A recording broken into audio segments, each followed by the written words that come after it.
Krishna. Welcome back to the series of discussing Srimad Bhagavatam. Today we shall be discussing from the first canto of Srimad Bhagavatam, first chapter, text number 5.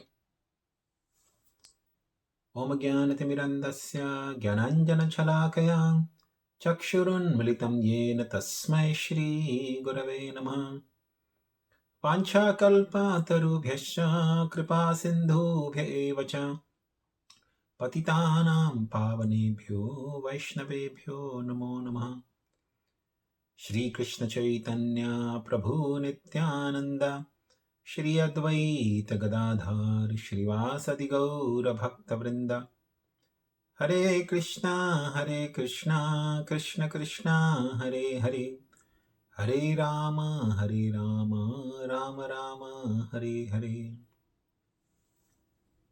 Hare Krishna.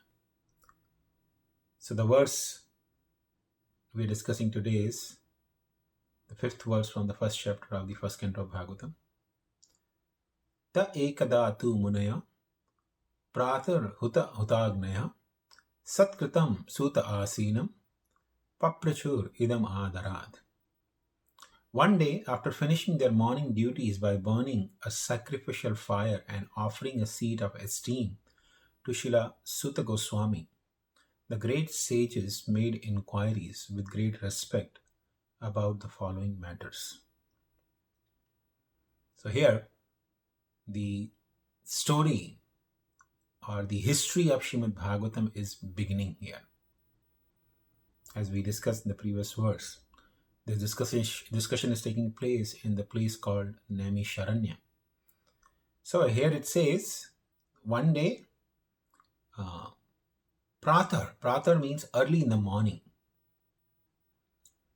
So the sages of Naimisharanya, they finished their morning duties early in the morning.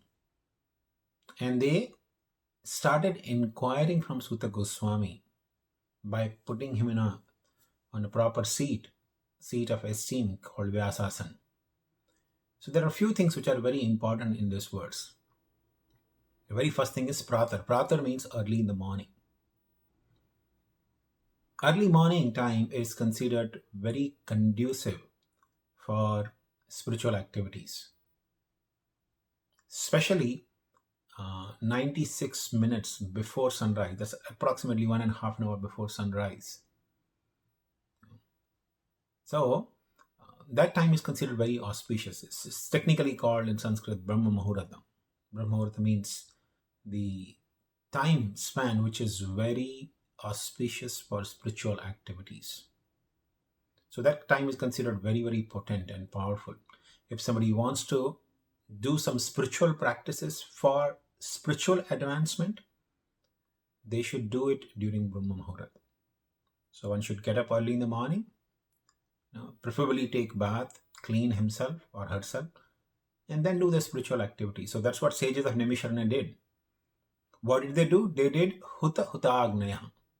They performed the sacrifices by burning the sacrificial fire. Now, what is the sacrificial fire or burning the sacrificial fire is? Just like in the modern times, people, the practitioners of spirituality, they burn the sage, the particular kind of, white sage wood.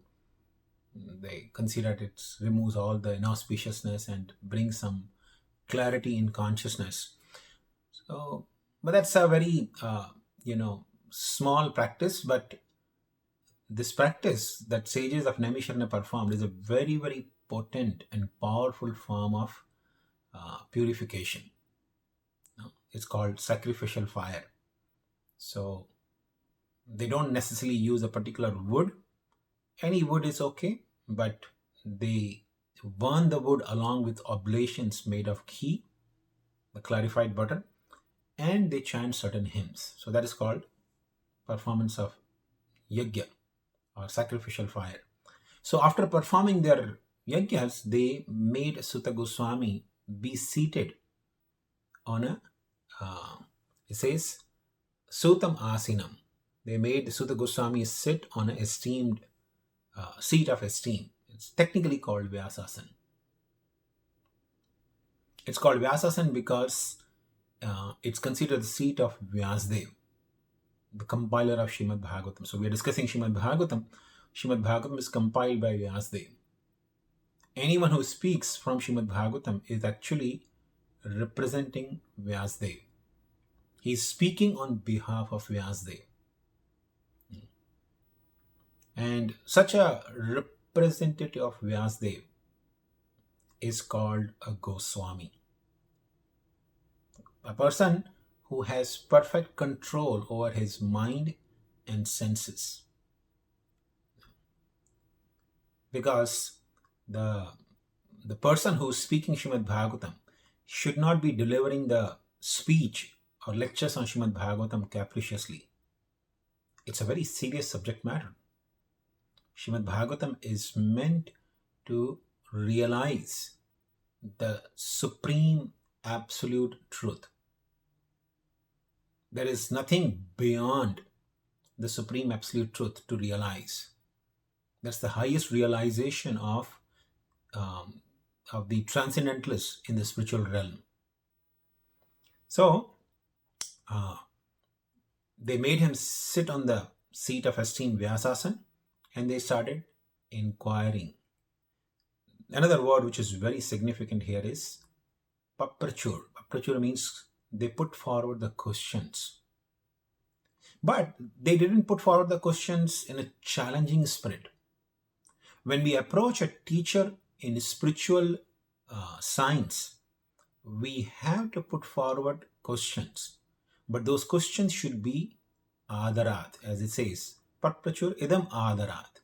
Ādarāt means with due respect or respectfully, not in a challenging spirit. When we consider somebody as a teacher, that means the person has better knowledge than we. Then only we approach a teacher. If we accept somebody as a teacher, teacher means the person who has better knowledge than us. So when we approach a teacher in spiritual science, we should be humble. And our inquiry should be with great respect, not in a challenging spirit. So this is very crucial aspect. Without this aspect of submissive inquiries or inquiries done with proper respect, one will not be benefited by simply putting forward the questions in a challenging spirit. So this is the sum and substance of this beautiful verse from the Srimad Bhagavatam. Thank you very much. Hare Krishna.